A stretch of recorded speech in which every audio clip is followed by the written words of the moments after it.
Ernest Holmes from The Science of Mind, he writes, freedom is the birthright of every living soul. Our inherent nature is forever seeking to express itself in terms of freedom. We do well to listen to this inner voice, for it tells us of a life wonderful in its scope and a love beyond our fondest dream. Love that.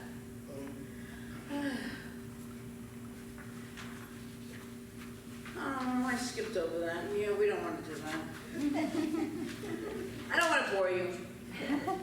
So the words of Ernest Holmes, which always ring so true to me, and they're serving us as a foundation this month as we apply the freedom factor. It's not just this month, it's this week, and then there's like, wow, there's like 4 Sundays I won't be speaking in a row. Can you imagine? I don't know what I'll be doing. I'll drive Steve crazy, that's what I'll do. I'll make him sit there and be my audience, all right. Because I'm free to do what I want to do, right? No. I'll be here for Dr. Jerry, that's for sure. But at the end of August, we have 2 more talks in this freedom series. So the words of Dr. Holmes are serving as our foundation. And to ensure that we're all on the same page, let's define peace and love in this definition. Peace is the absence of conflict. Oh, no, it's not. Peace is not the absence of conflict, but the serenity in the midst of it. That's true peace. Whoa. And that is easier said than done sometimes. Holmes defines peace this way. Peace is a state of inner calm. An inner calm so complete that nothing can disturb it. Like that. In order to have the freedom to find calm, serenity in the midst of conflict, in order to have the freedom to find peace, we need to understand 2 important things and then apply these things into our lives to really live as peace.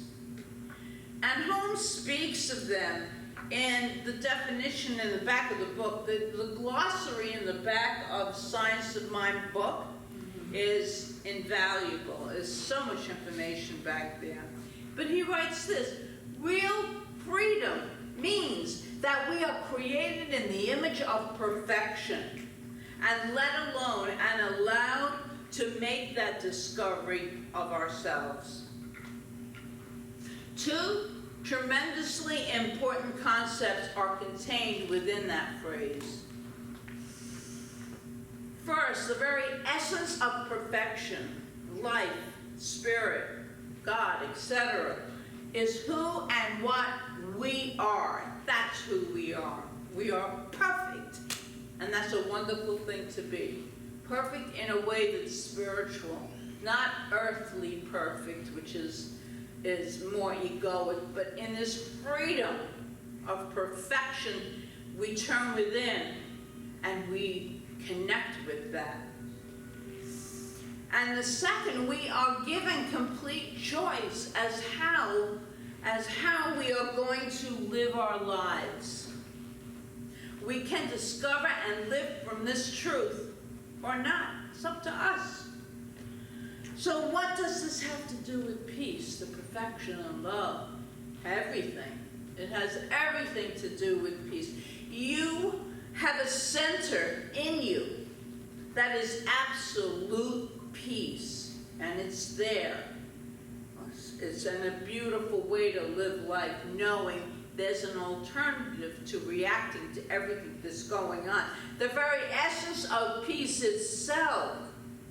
And you get to choose to access it any time that you want, anywhere. The key is that it is there, waiting for us to access it, to acknowledge it. It is there. In our human experience, we often let outside conditions and circumstances dictate our inner life. We really do. And that's a human thing. We let things bother us, and they disturb our peace. But we are to always know that peace is always present within us. And I love, and we teach a series of courses, we haven't done it in a while, classes on Prosperity Plus by Mary Morrissey, but she breaks it down, she breaks down circumstance, which I always like. So circum is surrounded, and stance is where we stand. So circumstance is the conditions surrounding right where we are now. That's what circumstances are, the conditions that are there now. And we get to choose how we want to respond and be with that or not. We think our peace is wrenched from us, that somebody's pulled it out from us by the conditions in which we stand. But that really isn't true. It is our perception of the situation that holds us. I've told this story a few times, but I like it so much I'm going to tell it again. A woman dreamed she was being chased by a bear. When the bear finally cornered her, she asked in terror, "Are you going to kill me? Are you going to kill me?" And the bear calmly replied, "I don't know, lady, it's your dream."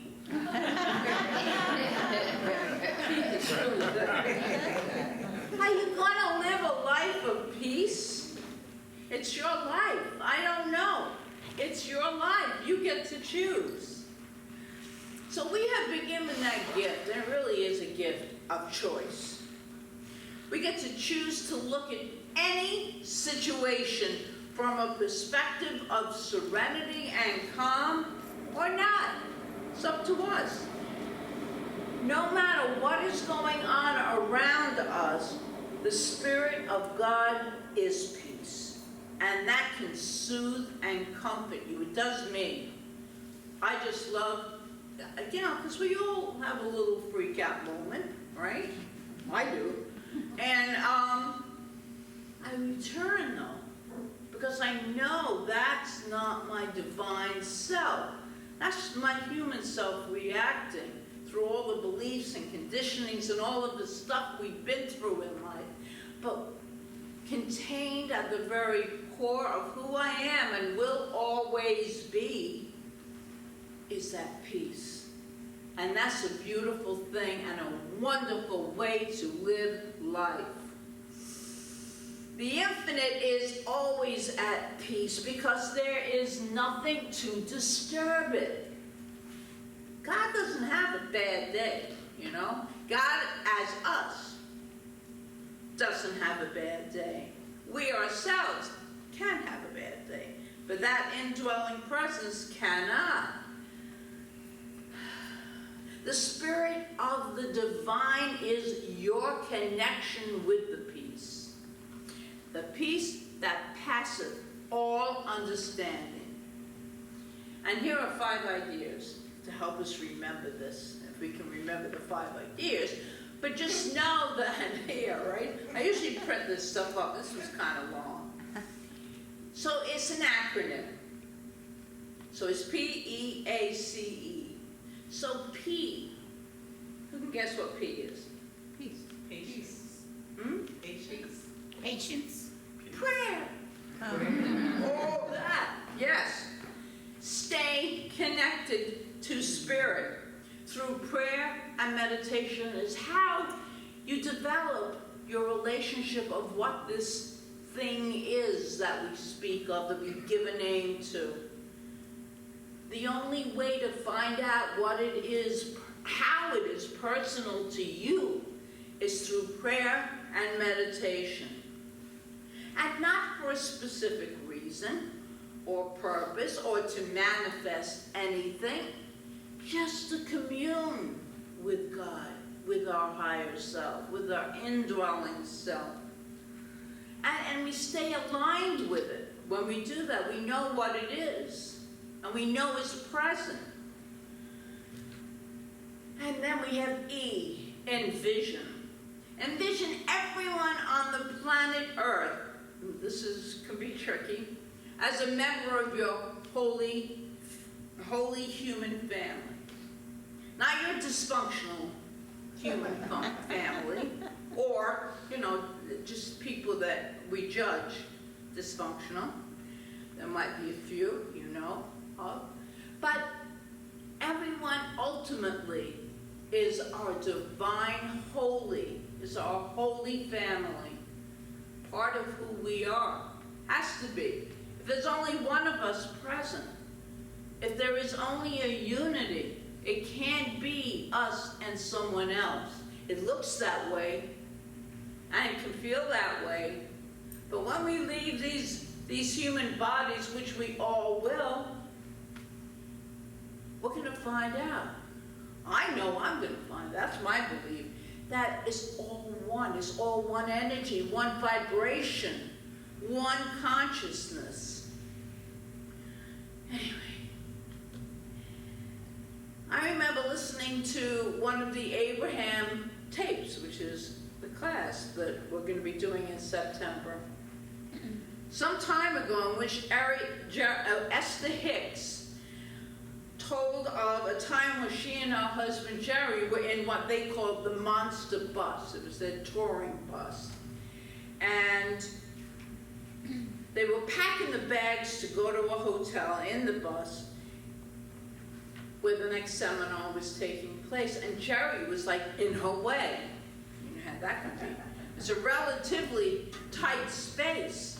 And Esther was getting very angry. And Jerry for being in her way. Jerry suggested, he was a wise man, he passed, but Jerry suggested that she think of him as her 4-year-old granddaughter, Kate. Kate is 4 and can do no wrong in Esther's eyes. So it only took a few moments for her anger and annoyance to dissolve, and Esther immediately went to a place of love. And she said, "Oh, sweetheart, are you helping Grandma pack?" Changed her whole way of responding to Jerry, who she wouldn't have said that to. But she saw it as her 4-year-old adorable grandchild. So there's so perception. Same situation, different response. That brings us to A, anchor. Anchor your heart in love. As you saw in this illustration, when we anchor our hearts in love, we up-level our vibration. We do. We up-level our vibration. And peace is natural. It feels natural. When we're in a state of love, peace is natural. It just flows perfectly. And it's an automatic byproduct of love. This is such a big topic that we'll save that for the last talk, which will be at the end of August. But remember, love is really big in the peace department. And that whole peace, that quality of peace, there has to be that love as well. C, create reminders or rituals from a vibration of peace rather than from automatic reaction. So Thich Nhat Hanh, Vietnamese Buddhist monk who recently passed, he was nominated for the Nobel Prize for his remarkable peace work. And he's the author of Peace is Every Step. I know a lot of us have that book. Peace is Every Step. When you called his center in France, Plum Village it was, when you called his center, sometimes the phone would ring once, twice, took a little while. They never picked up on the first ring. But when it is answered, you can just feel that they are speaking from a place of centeredness, from a place of clarity, with their full attention on the caller. And why is this? Why is this?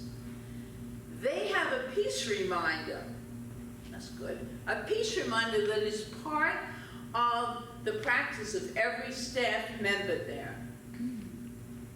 Before picking up the telephone, they consciously take 2 breaths.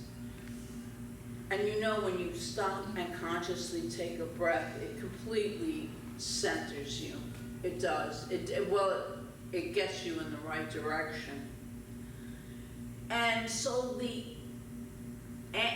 person answering the phone then is filled with peace. And you decide, if you decide that this will be part of your practice, you can make a little reminder or think of it somehow on your phone, so that when it rings, that you take that breath and then you answer the phone. I mean, most of the phone calls anymore are scam, so you're not even going to answer them. But if it's someone you know, you just take that breath and then answer it. And no matter what, whoever it is on the other line is going to feel your presence. And how about before you pick up that phone, take that deep breath and say, this is what he's well known for, I am calm, poised, and at peace with the world. And another practice from Thich Nhat Hanh is his breath break. So yeah, as you breathe, breathing in, I calm my body. Breathing out, I smile. Dwelling in the present moment, I know this is a wonderful moment. Let's do that. And let's take the breath. It's a breath break. Breathing in, I calm my body. Breathing out, I smile. And dwelling in this present moment, I know this is a wonderful moment. And that leads us to our final idea, E. Enjoy each moment. Yeah. Enjoy each moment as a sacred moment, because it is, it really is, and of a profound connection with spirit. We are spirit, so there is a profound connection, but we have to remind ourselves. And how many of you have ever heard of Brother Lawrence? I know a few of you must have. No? Seriously. Okay, well, Brother Lawrence was a 17th century French monk, and his writings about using daily activities as a spiritual practice has inspired millions of readers. And the beauty of that is, I've practiced that too. You know, when you have to, like he had to do dishes, when you're doing a chore that you don't really want to do, and you just think of it as a sacred meditation almost. This is meditative. This is meditative. It just changes everything. Everything. We know little about his life except that he entered the monastery after years spent as a foot soldier. And he describes himself as clumsy fellow who used to break everything. And apparently his superiors agreed. Clumsy and seemingly untalented. He was exiled to the monastery kitchen to wash pots and pans. But Brother Lawrence did not regard this job as a distraction from his spiritual life at all, or something that had to be finished quickly so he could get on with his prayer work. Instead, he decided to use the washing and every other activity as an opportunity of remembering God. Use dismissed it as a spiritual activity and constantly brought his attention back to that focus. After several years, the results of his practice became so evident, even the abbot of the ministry would come to him, the monastery would come to him for advice, counseling, because he could feel the peace that came from this man. This is all from doing pots and pans. He was able to make this remarkable statement: "This time of busyness does not with me differ from the time of prayer. And in the noise and clutter of my kitchen, while several people are all talking at the same time, calling for different things, I possess God as great tranquility, as if I were upon my knees at the Blessed Sacrament." Which takes us back to our first idea. Prayer, simply to experience the God of our understanding. That's what prayer is. It's that deep connection. Course in Miracles tells us, you will not find peace except the peace of God. Accept this fact and save yourself the agony of yet more bitter disappointment, bleak despair, and a sense of icy hopelessness and doubt. Seek ye no further. There is nothing else for you to find except the peace of God. And I would say, your peace as you, that peace as you.